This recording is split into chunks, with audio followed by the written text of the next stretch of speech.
نبوزح جزء أو لبيست قمت حدش تمرتي كونن كن فلتوس جبعنا نجر بزعبا مريم زبل تمرتي أخمهر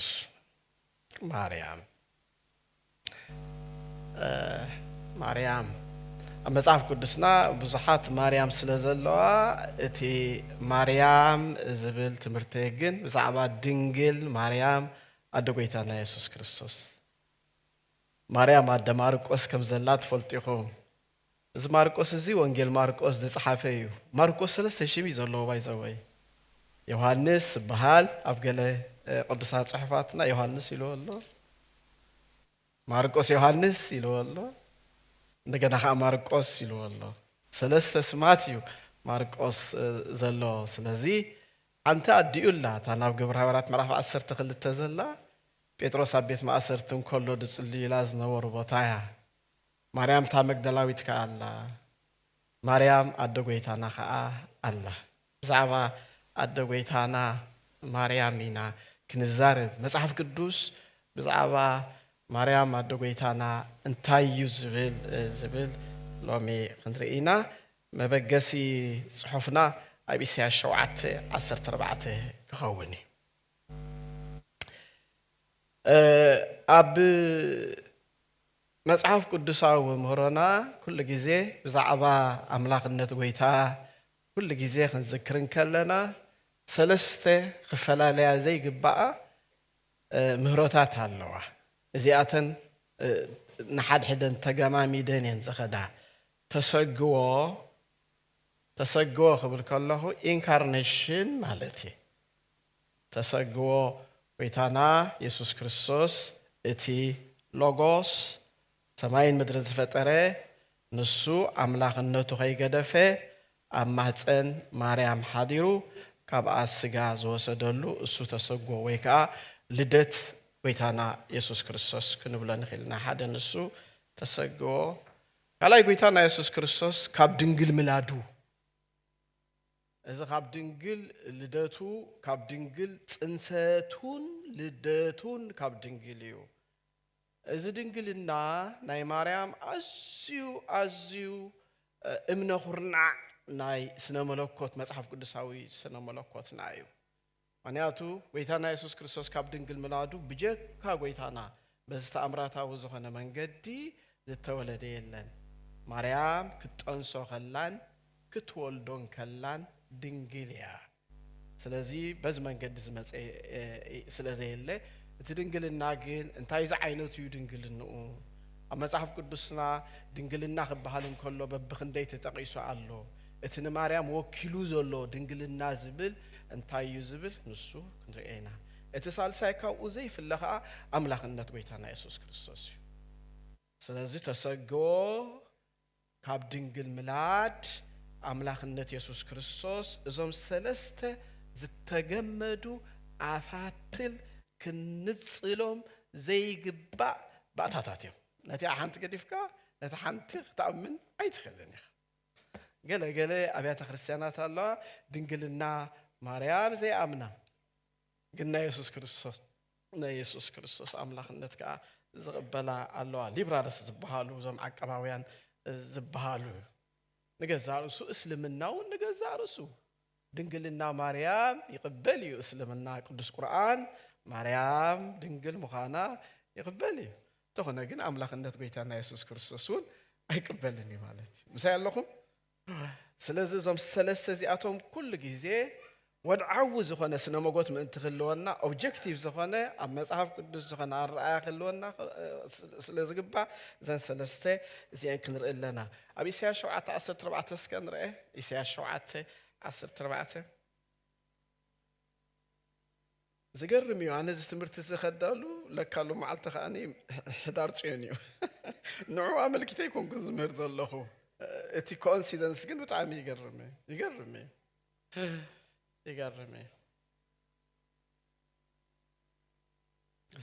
سلازي እግዚአብሔር ባዕሉ ትምርት ክህበኩም እዩ እነሆ ድንግል ክትጠንስ ወድኻ ክትወልድያ ስሙን አማኑኤል ክሰሚዮ እያ ድንግል ኢልዋሎ ብዚ ድንግል ክትጠንስ እዛ ድንግል እዚኣ ኣብቲ እዋንቲ ሰይቲ ኢሳይያስ ኣዝዩ ተኣምራታዊ ዝኾነ ነገር ኩሎም መጽሓፍ ቅዱሳዊ ትንቢታት ክልተ ትርጉም እዩ ዘለዎም ነቲ እዋንቲ ዝዛረብ ሓሳብ ኣሎ ንዝመጽእ ከዓ ስለዚ እዛ ድንግል እዚኣ ኣብዚ ተጻሒፉ ዘሎ ድንግልና ኣብዚ ተጻሒፉ ዘሎ ድንግልና ኣብቲ ቃሉ እዛ ድንግል እዚኣ ሰብኣይ ዘይፈለጠት ጎርዞ ጓል ማለት እያ ምክንያቱ ክልተ ድንግልና እዩ ዘለና መጽሓፍ ቅዱስና ኢንፋክት ኣብ 3-4 እውን እቲ ድንግልና ቃላት ተጻሒፉሎ ማለት እዩ እዛ ድንግልና እዚኣ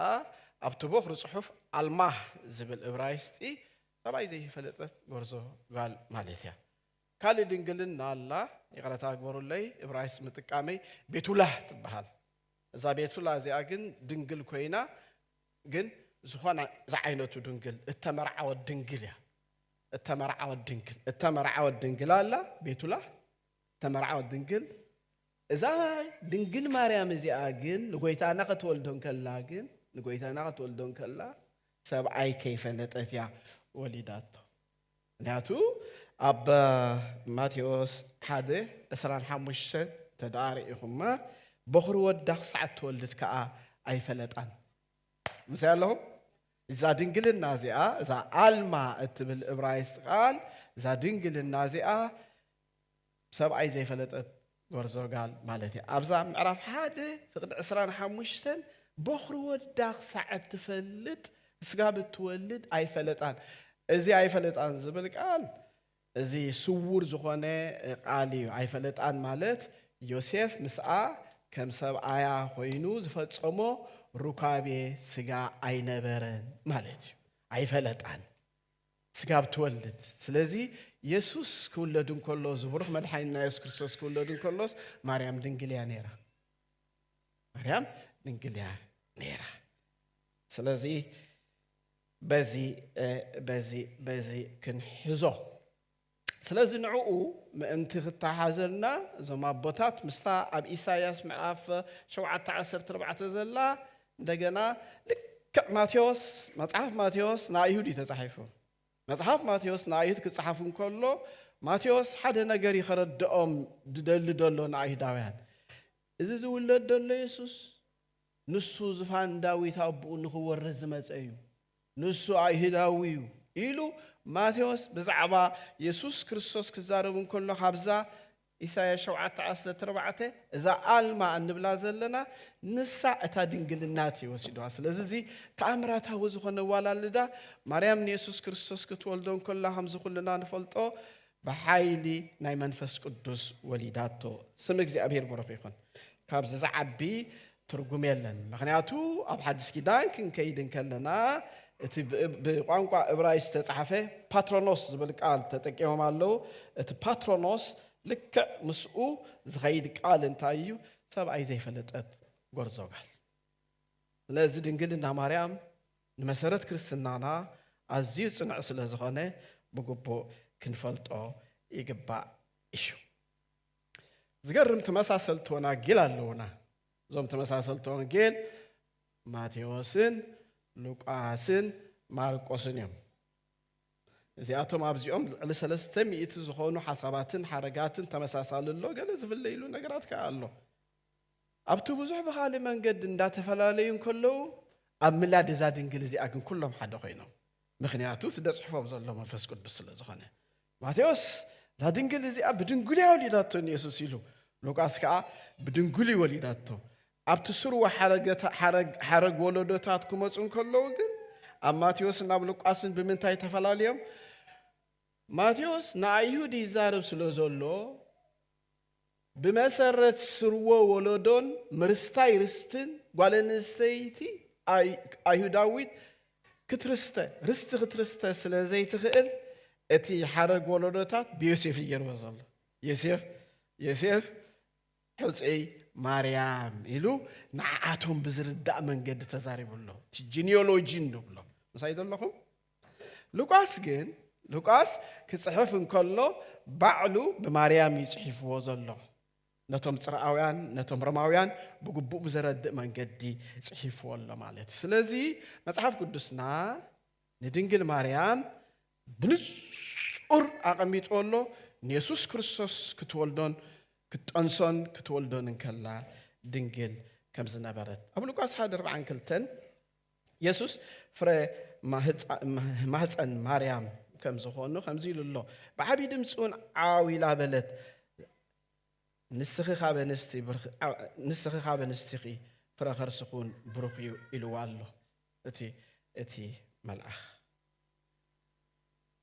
ኣብ ሉቃስ ምዕራፍ 1:34-35 ማርያም ንጎይታና ኢየሱስ ክርስቶስ ክትወልዶን ከላ ብሓይሊ ናይ ኣምላኽን ብምጽላል ናይ መንፈስ ቅዱስን ነይሩ ማለት እዩ አጽሊሉዋ ትኹሉ ዝኽእል ኣምላኽሲ ኣብ ልዕሊ እቲ ማህፀን መጺኡ አጽሊሉ ከምዚ ኢሉ ማርያም ድማ ነቲ መልአኽ ዝኸ ሰብኣይ ከይፈለጥኩ ከመይ ኢለኸውን ይበለቶ እቲ መልአክ ከዓ መሊሱ መንፈስ ቅዱስ ክወርደኪ ኣሜን መንፈስ ቅዱስ ክወርደኪ ሓይሊ ልዕል እውን ከጽልለኪ እዩ ስለዚ ከዓ እቲ ዝውለድ ቅዱስ ወዲ ኣምላኽ ክበሃል እዩ ስለዚ ትጽላል ጋሪድዋ ዝጋረዳ ድሸፈና ኣሎ ከምቲ ኣብ ቅድስተ ቅዱሳን ኣብቲ መኽደን መታዓረቂ ኣብኡ ዘሎ ህልውና ኣምላኽ እቶም ችሩቤል ኣብቲ ታቦት ኣለው ይኮነን ኣብኡ ደጽለለ ናይ ደመና ክብሪ ኣሎ ልክዕ እቲ ናብ ቅድስተ ቅዱሳን ዝነበረ ደመና ክብሪ እቲ ሻኻይና ንብሮ እስራኤላውያን ከዓ ካብ ግብፂ ክወፁ እንከለዉ ብመዓልቲ ደጽሎም ዝነበረ ደመና ኣብ ሉቃስ ምዕራፍ 9 ከዓኒ ደመና ኣጎልበቦም ከም ዝብል እዚ ምጉልባብ እዚ ልክዕ ኣብ ማህፀን ማርያም በገና ናብ ዘፍጥረት ምዕራፍ 1 እውን ኣሎ መንፈስ ቅዱስ ከዓ ናብ ልዕሊ ማያት ይዝም ነበረት ምዝምባይ ሓደ ነገር ንኸምጽእ መንፈስ ቅዱስ ኣብ ማህፀን ማርያም እንተኾነ ግን መንፈስ ቅዱስ ኣብ ማህፀን ማርያም አጽሊሉ ማለት መንፈስ ቅዱስ መተካእታ ወዲ ተባዕታይ ሰብኣይ ኮይኑ ማለት ኣይኮነን ስለዚ እቲ ብደመና ምግራዳ እዚ ዘርኤና እቲ ግብሪ ዝገብሮ ዘሎ መለኮታዊ ዝኾነ እግዚኣብሔር ምዃኑ ባዕሉ እግዚኣብሔር ተበግሶ ወሲዱ ይገብሮ ከም ዘሎ ንእግዚኣብሔር ኩሉ ስለዚ ከኣሎ ንኣምላኽ ድሰኣኖ ነገር ስለዘየለ በዚ ተኣምራታዊ ዝኾነ መንገዲ ጎይታና ኢየሱስ ክርስቶስ መጽዩ ስለዚ እቲ ግብሪ ምግባር እቲ ግብሪ ምጽላል እቲ ምግራድ ካብ ኣምላኽ ምዃኑ ሓደ ነገር ከጽልል እንከሎ ከምቲ ንማያት ክፈል እንከሎ ኣብ ልዕሊ ማያት ዝነበር እሞ ሓድሽ ነገር ዘምጽአ እግዚኣብሔር ኣብ ጴጥሮስ ናብ ግብረ ሐዋርያት ተዳሪእና ምዕራፍ 5:15 ክነበልኩም ጴጥሮስ ክሓልፍ ከሎ ጽላለቱ ኣብ ገሊኦም ምእንቲ ክወድቕ ኢሎም ንሕሙማት ኣብ ዓራትን ኣብ ቃሬዛን ገይሮም ተሰኪሞም ናብ ኣደባባይ የውፅዎ ነበሩ ስለዚ እቲ ምጽላል እቲ ዘምጽኦ ሓድሽ ነገር ነይሩ ኣብቲ ማህፀን መጺኡ እቲ ኩሉ ዝኽእል መንፈስ ቅዱስ ኣብቲ ማህፀን መጺኡ እቲ ግብሪ ክገብሮ እንከሎ ከመይ ኢሉ ተገይሩ ኣይንፈልጥን ኢና ከመይ እዩ ኮይኑ መጽሓፍ ቅዱስ ኣይነገረናን እዩ መጽሓፍ ቅዱስ ኣብኡ ኣዝዩ ስውር እዩ እቲ ህፃን ኢየሱስ ግን ተወለደልና መድኃኔ ዓለም ተወሊዱ ሽሙ ብሩኽ ይኹን ካልእ ጎይታና ካብ ድንግል ተወሊዱ ድንግልያ እታ ድንግል ርኢና ያለና እታ ኣልማት ትብል ቃል ካብ ሰበይቲ ከዓ ተወሊዱ ኢሉ ሐዋርያ ጳውሎስ ከዓ ኣብ ግብረ ሐዋርያት ምዕራፍ 4:4 ተቂሱልና ኣሎ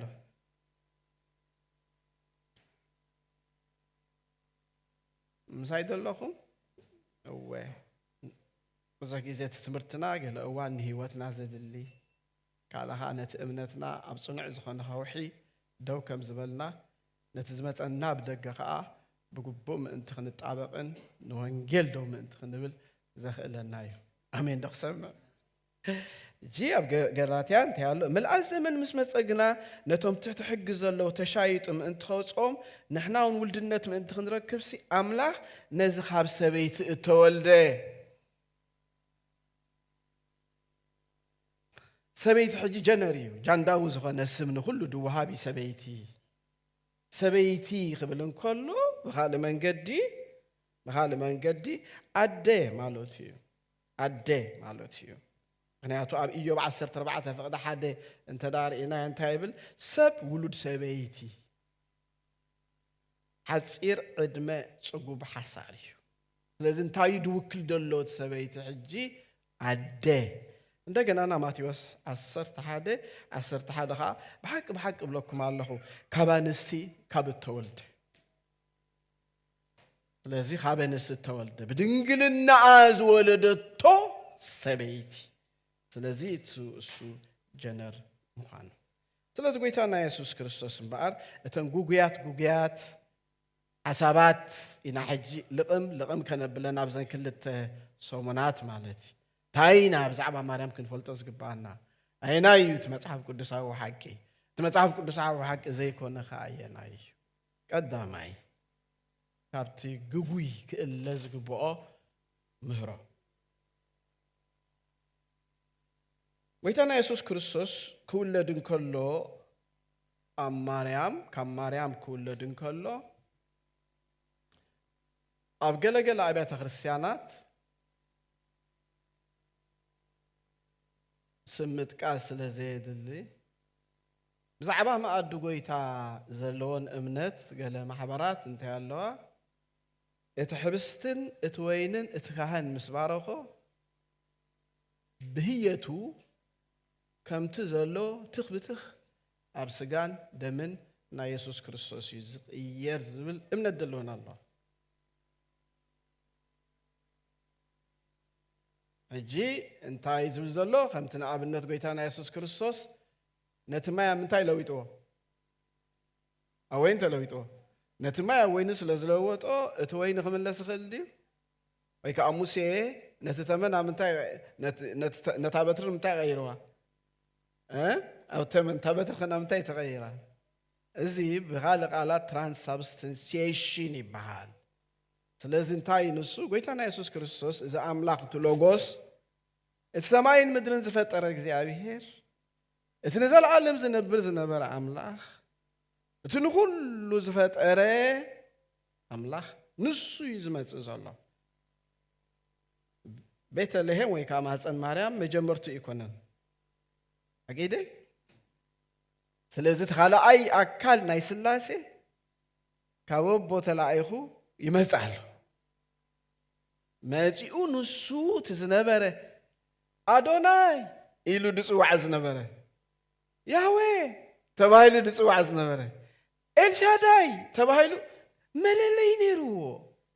መንነት ነይርዎ ፍቃድ ሓሳብ ድልየት ዝነበሮ ንሱ ዘለዓለማዊ አምላክ እሱ ዝነበረ بخالق መንገድ ንሱ ባዕሉ ያህዌ እዩ ታናይ ስላሴ መጽሐፍ እስኪ ዘንበብኩም ማህሪአኩም ገዚእኩም ማጥራይኩም ድሓነይ እንተሓሳሰቢና ስለዚህ ይመጽእ ዘሎ ኦኬ ይመጽእ ዘሎ ንሱ ክመጽእ እንከሎ ሎጎስ ባህሪያቱ አይለወጠን ከማይ እሱ እኮ ይዝገርም እኮ እዩ አምላክ እኮ ይናብ ዝማህፀና ይዛ ድንግል እዚኣ ዝሓድር ዘሎ ሰማይን ምድርን ክጸሮ ዘይክእል እግዚአብሔር እኮ ይዝመጽእ ዘሎ ኣብ ሓደ ጸቢብ ነገር ይመጽእ ኣሎ ንሱ ሓደ ነገር ግን ሕጂ ክወስኺ እቲ ልዑል ስኒ ብምውሳኽ ክጎድል ማለት እንታይ ዘጉድሎ ዘሎ መለኮት እቲ ካልእ ሂማን ኔቸር ክወስድ ካብ ማርያም እቲ ሂማን ኔቸር ክወስድ ሕጂ ኣብዚ ክትርድኡ ለይ ዝደሊ ነገር ኣሎ ብጃኹም ሲኣሕዝዋ ራይ ቅድሚ ምጽኡ መጸውዕ ነይርዎ ዶ መን ይበሃል እግዚአብሔር አምላክ እቲ መጸውዕ ንሱ ያኽሎ እዩ እቲ መጸውዕ ንሱ ያኽሎ እዩ አዶናይ ያህዌ የንሱ መጸውዕ ያኽሎ እዩ ኣብ ምድሪ ማርያም ናዝሬታዊ ኢየሱስ ተባሂሉ ድጽዋዕ ነይሩ ድዩ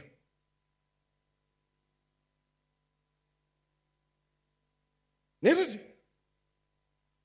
መን ምስ መጸ እዩ ዝፅዋዕ ዘሎ መን ምስ መፀ ይፅዋዕ ዘሎ በዚ ኣቦታት ክልተ ባር ሓደ ኣካል ዝብሉ ስለዚ ካብ ማርያም ኣካል ኣይወሰደን ስክበሉ ኣካል ኣይወሰደን ሕጂ ክንብል ከለና ስኒ ካልእ መፀውዒ ስን ኣይወሰደን ሄይ ስኻ መን ኢኻ ክትብሎን ከለኻስ ኣነ ወዲ ማርያም ኣነ ወዲ ኣምላኽ ኣይብለካን እዩ ምክንያቱ እቲ ዝፅዋዓሉ ዝነበረ ንሱ ስለ ዝኾነ እቲ ሂማን ኔቸር ኣይድወስድ ዘሎ እምበር ሂማን ፐርሰን ኣይወሰደን ምክንያቱ እዚ ሎጎስ እዚ ኣብ ማህፀን ክሓድር እንከሎ ናዝሬታዊ ኢየሱስ ኣብ ማህፀን ማርያም ኣይነበረን ግልጽ ዲያስኒ ሎጎስ ክብል ከለኹም እንት ክርዳእኩም እዩ ሎጎስ እቲ ካብ እግዚአብሔር ኣቦ ዝተላኣኸ እግዚአብሔር ወልድ ምስ ያለኹም ክመጽእ እንከሎ ናዝሬታዊ ኢየሱስ ዝበሃል ኣይነበረን ወይ ኣብ ማህፀን ማርያም ኣይነበረን ንሱ ምስ መፀ እቲ ሂማን ኔቸር ናታ ወሲዱ ስለዚ እሱ እቲ መለኮት ጌታና ኢየሱስ ክርስቶስ ንሱ እቲ መለኮት እቲ መለኮታዊ ባሪኡ ዓቂቡ መለኮታዊ ባሪ ክንብል ከለና ሕጂ ኣብ ኩሉ ዘሎ ኩሉ ዝርከብ እዚታት ኩሉ ዓቂቡ ኩሉ ዝፈልጥ ዓቂቡ ናብ ማህፀን ማርያም ዝኣቱ ዘሎ እቲ ሂማኒቲ ወሲዱ ኮምፕሊኬትድ ኮይና ድመዘላ ሰው ክጠቕሳየ ብዙሕ ግዜ ድስከፍ እዚኣ ጠቕሰልኩም ከለኹ ኣቦታት ንምንታይ እዮም ክልተ ባህሪ ሓደ ኣካል ዝበሉላ መንገዲ እዚኣ እያ ኢየሱስ ናዝራዊ ዝበሃል ኣይነበረን ኣብ ማህፀን ማርያም እውን ካልእ ተዳልዩ ዝፀንሐ ኣይነበረን ሎጎስ ምስ መፀ ኣብኡ መንፈስ ቅዱስ ኣፂሉ እቲ ሂማኒቲ ናይ ኢየሱስ ክርስቶስ ከዓ ተረኺቡ እምበር ከምቲ ማይ ኣብ ወይኒ ተቐየረ ኣምላኽ ኣብ ሰብ ኣይተለወጠን እንታይ ኢለ ከምቲ በትሪ ሙሴ ናብ ተመን ተለወጠት ኣምላኽ ኣብ ሰብ ኣይተለወጠን ዓቂብዎ እቲ ዲቫይን ኔቸሩ ዓቂቡ ከምቲ ዘሎ ኮይኑ ወሲኹ ርግጽ ኣብ ምድሪ ክመላለስ እንከሎ ከምንታይ ኮይኑ ተመላሊሱ ዝብል ብደገፍ መንፈስ ቅዱስ ድዩ ሰብ ኮይኑ ተሪፉ ዝብል ብዙሕ ነገራት ክንከይድ ስለንኽእል ዝያዳ ትምህርቲ ግን ናይ ድንግል ማርያም እቲ ጉጉይ ዝኾነ ምህሮታት ንምልቃም ስለ ዝኾነ ኣብኡ ክንከይድ ማለት እዩ ማሪ ቀዳማይ ተሰግዎ እምበኣር ንማርያም ኣደ ኣምላኽ ኣይገብራን እዩ ዝብል ቀዳማይ ክንርኢ ማርያም ኣደ ኣምላኽ ኣይኮነትን ማርያም ኣደ ኣምላኽ ኣይኮነትን እንታይ እዩ እቲ ኮምፕሊኬትድ ትገብሮ ብዚ በየናይ መንፅሪና ክንሪኦ ሕጂ እዚ ኣብ ሉቃስ 1:43 ኤልሳቤጥ ኣደ ጎይታይ ኢላታ ኣደ ጎይታይ ኢላታ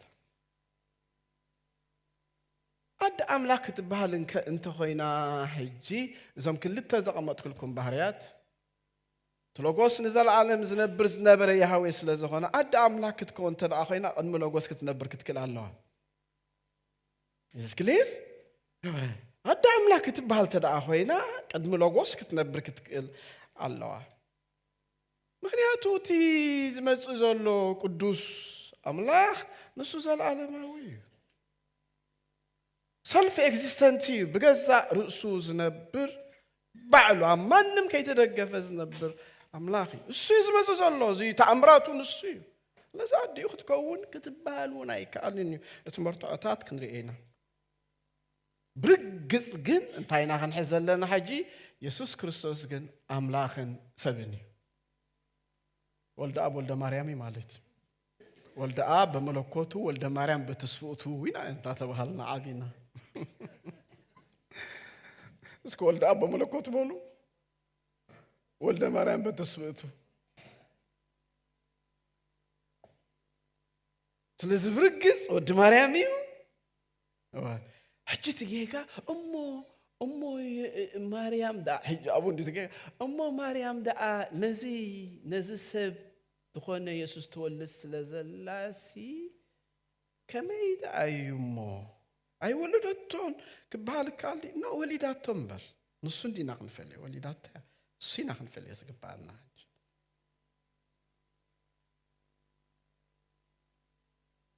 ከመይሲ ቅድሚን ኢየሱስ ምጽናሳስ ክበሉ ለይ ሎጎስ ህልዊ ነበረ ቅድሚን ኢየሱስ ምጽናሳ ሎጎስ ህልዊ ነበረ ስለዚህ ነቲ ቅድሚ አዝ ነበረ ማርያም ክትወልዶ በፍጹም አይትኸልንያ ስለዚህ ነቲ ትስብእቱ ነቲ ሰብነቱ ግን ሓብሒባቶ እንተን መለኮቱ ግን አይፋልን አይካልን ሎጎስ ዝብሎ ዘለኹ ኮነ ኢለ ሎጎስ ዝብል ሽም ሂበዮ ዘለኹ ቃል እቲ ቃል ምስ ቃል ኣምላኽ ምእንቲ ከይተተሓሓዝ ለይለ ሎጎስ ኣብ ማህፀን ሓዲሩ እዩ ሎጎስ ኣብ ማህፀን ክሓድር እንከሎ ግን ኣብ ማህፀን ንክሓድር ዝገበረቶ ንሳ ኣይኮነትን ወላካ ናይቲ ናይ ጎይታና ኢየሱስ ክርስቶስ ህላዌ ቁሉዕ ንምግባር እውን እቲ ናይ ምግራድ ነገር ርኢናዮ ኣለና ስለዚ ንኣካልነት ኢየሱስ ኣይወለደትን ኢና ንብል እዚ ኣትሕዙ ለይ ደልየ ንኣካልነት ኢየሱስ ኣይወለደትን ስከበሉ ንትስብእታዊ ባህሪኡ ግን ወሊዳ ስከበሉ ምክንያቱ እቲ ኣካልነት ክንብል እንከለና ሕጂ እቲ ኣካል ሓደ እዩ እቲ ሎጎስ እዩ ንዑ ኣይወለደቶን ሂማን ኔቸር ዳይወሲዱ እምበር እቶም እንግሊዝኛ ፀቢቑ ዝርዳእና ሂማን ፐርሰን ካብ ማርያም ኣይወሰደን እምበኣሪ ኣቦታት ግን እዚ ኣደ ኣምላኽ እዩ ዝብል ጉጉይ ሓሳብ ገለ ነቐፍቲ ከም ዘልዕልዎ ኣብ ቀዳማይ ዘመን ዝነበሩ ኣቦታት ኣለው ቀዳማይ ዘመን ዝነበሩ ኣቦታት ማለት ድሕሪ ሐዋርያት ዝነበሩ ናይ ቤተ ክርስቲያን ኣበው ከም በዓል ኦሪገን ዩሴቤስ ከምኡውን ጨርሎስ እዚኣቶም ጨርሎስ በዓል ኢየሩሳሌም ምክንያቱ ክልተ ጨርሎስ እዮም ዘለው እቲ ንንስጥሮስ ዝመከተ ጨርሎስ ስለዘሎ እዞም ክቡራት ኣቦታት እዚኣቶም ኣደ ኣምላኽ ኢሎም ማዮም እዞም ናይ ቤተ ክርስቲያን ኣቦታት እዚኣቶም ኣደ ኣምላኽ ኢሎም ማዮም ኣደ ኣምላኽ ክብልዋ እንከለዉ ግን እቲ ዝወለደቶ እዩ ኣምላኽ ንምባል እምበር ማርያም ምስ ኣምላኽ ሕብረት ኣለዋ ማለት ኣይኮነን ስለዚ ካብ ማርያም ትስብእታዊ ኣካል ከይወሰደ እቲ ናይ ክርስቶስ ኣካል ኣብ ማህፀና ሓዲሩ እዚ ዘገርም ተኣምራት እዩ ንመለኮት ክትወልድ ተደኣ ኮይና ድንግል ማርያም ኣነ ድንግል ማርያም እየ ዝብላ ቅድስቲ ኣይብላን ምክንያቱ ቅዱስ ሓደ እግዚኣብሔር ስለ ዝኾነ ከም ክርስቲያናት ከም ኣመንቲ ቅዱሳን ኢና ቅዱሳን ክንበሃል ንኽእል ኢና ከም እኩብ ከም ውልቂ ግን ቅዱስ ክበሃል ይኽእል ድያነ ኣይበሃልኒ ኣነ ብርሃን ኣይኮንኩን ንሕና ግን እንታይ ኢና ብርሃን ደግፉ ንበሃል ኣነ ብርሃን ኣይኮንኩን ንሕና ግን ኩልና እንታይ ኢና ኢየሱስ ግን እንታይ እዩ ብርሃን ኣነ ቅዱስ ኣይኮንኩን ኩልና ግን እንታይ ኢና ቅዱሳን ስለዚ ኣብቲ ጉባኤ ናይ ቅዱሳን ድንግል ማርያም ክትብሉ ትኽእል እያ ቅድስቲ ግን ምባል ኣዝዩ ንኣምላኽ ጥራይ ዝተሓዝአ እዩ ኣደ ማርያም እንተ ደኣ ክትብላ ኮንካ ግን እዚ ነገር እዛ ኣብ ርእስኻ ክህሉ ክኽእል ኣለዎ እንተ ደኣ እቲ ዝወለደቶ ንሱ ኣምላኽ እዩ ኣምላኽ ወሊዳ እንተ ደኣ ዝበሃል ኮይኑ እዩ ማለት እዩ ስለዚ እተን ዘለዋኒ ሓሳብ እዛ መግለፂት እዚኣ እዛ ኣደ ኣምላኽ እዚኣ እስኪ ቴዎቶኮስ እስክበሉ ኣቦታት እዛ ቃል እዚኦም ተጠቂሞም ቴዎ ማለት ኣምላኽ እዩ ቴዎቶኮስ ስለዚ ንኣምላኽ ኣደ ፀዋሪት መለኮት ምዃና ወለዲ ኣቦታትና ዝተዛረብሉ ነዚ ቃል እዚ ንብዙሕ እዋናት ምስ ሓለዉ ከምዚ ዓይነት እዚ መግለፂ ምስ ሃቡ እቲ ንሳቶም ዝበልዎ ግን እቲ ተወለደ ኣምላኽ ጥራይ እዩ ኢየሱስ ምስተጸንሰ መለኮት ብድሕሪኡ ዝመፀ መመላእታ ኣይኮነን ምክንያቱ ትስብእታዊ ባህሪኡ ጥራያ ጠኒሳ ወሊዳቶ ዝብል ሓሳብ እንተዘኣ ሂቦም እንታይ ክኸውን ኢየሱስ ምስተጸንሰ ከም ዝብለኩም ዘለኹ ኢየሱስ ምስተጸንሰ እቲ ኢየሱስ ዝበሃል ንበይኑ እንተዳእተን ጠጠኒሱ ህልው እንተዳኣ ኮይኑ መለኮት ወይ ከዓ ሎጎስ ብድሕሪኡ እንተዳኣ መፅዩ ክንደይ ሰብ ክንረክብ ኢና ክልተ ሰብ ነዚ ንምሕላው እዮም ኣቦታት ማለት ስለዚ ክልተ ኣካልን ክልተ ባህርን ምእንቲ ከይህሉ ኣብቲ ሕብረቱ ሲ ሓደ ኣካል እምበር ክልተ ባህርን ምእንቲ ከይህሉ ርዳእኒ ቆርብተይ ውፅእ ከም ትብሉኒ ክመልሰኩም ዶ ንእሽተይ መልሰኩም ወይታና ኢየሱስ ክርስቶስ እዚ ሎጎስ መጀመርትኡ ማህፀን ማርያም ኣይኮነን ዝነብር ዝነበረ እዩ እቲ ዝነብር ዝነበረ እዩ ናብ ማህፀን ዝመፅእ ዘሎ እንተኻል ኣብ ማርያም ማህፀን ድፀንሐ ዝነብር ዝነበረ ተዳኣ ኮይኑ እቲ መለኮት ብድሕሪኡ እንተዳኣ ድመፅእ ኮይኑ ንኣብነት ከምዚ እንታይ ክኸውን ቀደም ደቅና ዝርእይዎ ፊልምታት ነይሩ ቆልዑ ኮይኖም ፍርቁ ዓሳ ፍርቁ ከዓ ሰብ ኣኒሜሽናት ገለመለ ነይሩ ከምኡታት ሕጂ ኢየሱስ ኣብ ማህፀን ማርያም እንከሎ ወይ እንተ ደኣቱ ሎጎስ ብድሕሪኡ መፅኡ ክልተ ክኸውን እዩ ነዚኦም ኣቦታት ነዚኦም ንስጥሮስ ዝበሃል ኣቦ ነይሩ ሓደ ርግፅ ኣብ 430 ዓመት ዝወገዝዎ ንስጥሮስ ዝበሃል በዓል አንጾኪያ ፓትርያርክ ናይ ቆስጠንጢንያ ሓደ ሕቶ ዋጢሮም ሞቶም እስክንድራውያን እሳቶም እንታይ እዩ በዓል እስክንድራውያን ኣብቲ ሓድነት ባህሪ ናይ ክርስቶስ ኣጸቢቆም ፀቂጦም ምህሩ ስለ ዝነበሩ ኣብ ሓድነት ባህሪ ናይ ኢየሱስ ክርስቶስ ኣጸቢቅካ ፀቂጥካ ትምህርን ከለኻ ዝመፀካ ስነ መለኮታዊ ፀገም ኣሎ ምክንያቱ ቅድሚ ዝእዋን እዚ ኣርዮስን ኣቦሊናርዮስን ዝበሃሉ ስሑታት መምሃራን ነይሮም እዮም ኣቦሊናርዮስ ኣይ ኢየሱስ ካብ ማርያም ዝወሰዶ ነገር የለን ዝብል ፀገም ስለ ዝነበረ ሕጂ ኣብዚ መዋጥር እዚኦም ኣትዮም ዘለዉ እዞም ኣቦታት እዚኣቶም እንተ ደኣ መለኮት ወሊዳ ዝብሎ ኮይነ ንሳውን መለኮት ክብላየ ብምባል ኣይ ማርያም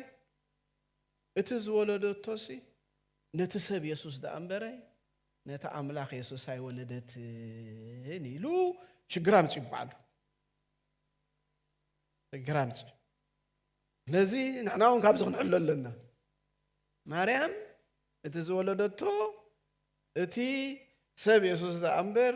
ነቲ መለኮት ኣይወለደትን ምስቲ ዓንተወይ ዝበልክዎ ሚዛኑ ከትሕዘሉ እየ ሕጂ ተዋህዶ ዝብል ቃል ሰሚዕኩም ኣለኹም እዞም ሞኖፎዛይት ዝበሃሉ ኣለዉ እዞም ሞኖፎዛይትስ ናይ ተዋህዶ ቤተ ክርስቲያን ኣይኮነን ንሱ እንታይ ዝብል እምነት ዘሎ እቲ መለኮታዊ ባህሪኡ በቲ እቲ ትስብእታዊ እቲ ሂማን ኔቸሩ በቲ መለኮታዊ ባህሪ ተዋሒጡ እዩ ክበሃል እንከሎ እሞ በቃ ጠፊኡ እዩ እቲ ሰብሲ ጠፊኡ እዩ ከም ሰብ ኮይኑ ኣይመላለስን እዩ ከም ሰብ ኮይኑ እንተደይ ተመላለስና ናይ ኣዳም መተካእታ ክኸውን ስለ ዘይክእል ንዓይና ከዓ ክውክለና ኣይክእልን ዝብል ኣብዚ ሕቶ ስለ ዝነበሩ እዚ ንስጥሮስ ንሱ ይትሽግሩ ማለት እዩ ወላዲተ ኣምላኽ ኣይትበሃልን እያ ማርያም ኢሉ ማርያም ወላዲተ ኣምላኽ ኣይትበሃልን እያ ኢሉ ትሪኦ ከለኻ ሓቂ ዝመስል ምንሃቱ ፀገም ስለ ዘለዎ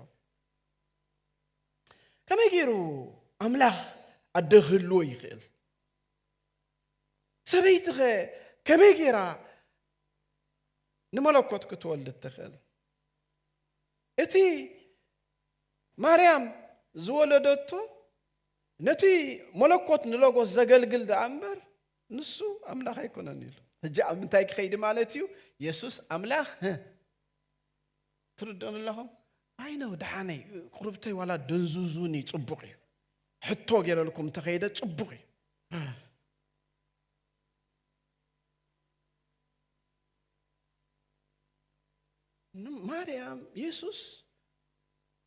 ማርያም ኢየሱስ ራያ ወሊዳ ኢየሱስ ከአ ሰብይ እንተዳ ተባሂሉ ወይታና ኢየሱስ ክርስቶስ አቦታት ተጠንቀቁል እንታዩ ሓደ ኢየሱስ እንተ ጠመ እንተ ደኸመ ንሱዩ ኃይል እንተ ገበረ ኣብ ኩሉ እንተ ተረኽበ ንሱዩ ሓደ ኢየሱስ ግን ንማርያም ነጽልካ ኣብቲ ናይ ምድሓን ኩነታት ሱታፌ ከም ዘይህልዋ ንምግባርን ንሳ መለኮት ከም ዘይኮነት ብንጹር ንምርኣይ ኣቦታት ነዚ ነገር ጸቢቖም ክፈልይዎ ቁላ ኣለዎም ስለዚ ንስጥሮስ ዝበሃል ነዞም ክልተ ባህርያቱ ይፈላልይዎም ነዞም ክንደይ ዓይነት ባህርያት ንመለኮቱን ነቲ ሰብእነቱን ፈላልይዎም ጎይታና ኢየሱስ ክርስቶስ ግን ከምኡ ጌርካ ኣይፍለኒ ሓደ ኢየሱስ እስክበሉ ሓደ ኢየሱስ ሓደ ኣብ ልዕሊ ማይ እንተኸደ ሓደ ደኺሙ ኣብ ትሕቲ ጃልባ እንተደቀሰ ሓደ ኣብዚ ምድሪ ዝኽመላለስ እንከሎ ሰብ ኮይኑ ክመላለስ እንከሎ መለኮቱ ኣይተጠቀመሉን ማለት ንሱ ኣምላኽ ኣይኮነን ማለት ኣይኮነን ኢየሱስ ኣምላኽ እቲ ስግኣት ናይ በዓል ጨርሎስ ዝበሃሉ ኣቦታት እዚኣቶም ከመይ ዝኣመሰሉ ዓኑድ ቤተ ክርስቲያን እዮም ንቤተ ክርስቲያን ጽቡቕ ዝኾነ መሰረታዊ ዝኾነ ትምህርቲ ዝገደፉልና እዮም እቲ ወናኒ ግብሪ ዝኾነ ሓደ ኢየሱስ ንስጥሮስ ንስኻ በዚ ስሑት ዝኾነ ትምህርትኻ ክትውገዝ ኣለካ ኢሎም ብ430 ዓመተ ምህረት ወጊዞሞ ምክንያቱ ማርያም ንዕኡ ወሊዳ ነቲ ሰብያ ወሊዳ ስለ ዝበለ ስለዚ ሓደ እዚ ማለት እዩ እምበኣር ንሕና ዛብ ሓፂራ ማርያም ኣደ ኣምላኽ ክንብላ ዘይንኽእለሉ ምኽንያትን ክንብላ ንኽእለሉ ምኽንያትን እቲ ድዛዝዋ ሓሳብ ግን ማርያም ንኣምላኽ ክትወልድ ኣይትኽእልን እያ ማርያም ንመለኮት ክትወልድ ኣይትኽእልን እያ ንኣብነት ኣውፂኻ ንሱ ወይ ሎጎስ ቅድሚ ምምፅኡ ኢየሱስ ተወሊዱ ነይሩ ተትኸውን ንኢየሱስ ምሰገድናሉ ሰኒየ ይምሰገድናሉን ሎጎስ ቅድሚ ምምፅኡ ኢየሱስ ተጸኒሱ ነይሩ ተትኸውን ደም ኢየሱስ ከንጽእ ምኽኣለ ኣይምኽኣለን ምክንያቱ ሎጎስ ቅድሚ ምምፅኡ ንሱ ዝነብር ተደኣ ኮይኑ ኢየሱስ ናዝሬታዊ ንሰብ ስግደት ስለ ዘይግብኦ ስግደት ኣይግብኦን እዚ ሎጎስ እዚ ግን መፂኡ ብመንፈስ ቅዱስ ክልቲኣቶም ስለ ዝሓበሩ ኢየሱስ ኣምላኽ መን ኢየሱስ ኣምላኽ ይስክበሉ ዝመጽእ ዘሎ ሰሙን ማርያም ኣልቦ ኃጢአት ኣይኮነትን ዝብል ብዛዕባ ኢማኩሌሽን ድያ ካብ ኃጢአት ሓራድያ ኣይኮነትን ዝብል ክንርኢና ተሲእና ክንጽልይና እግዚአብሔር ይባረኽ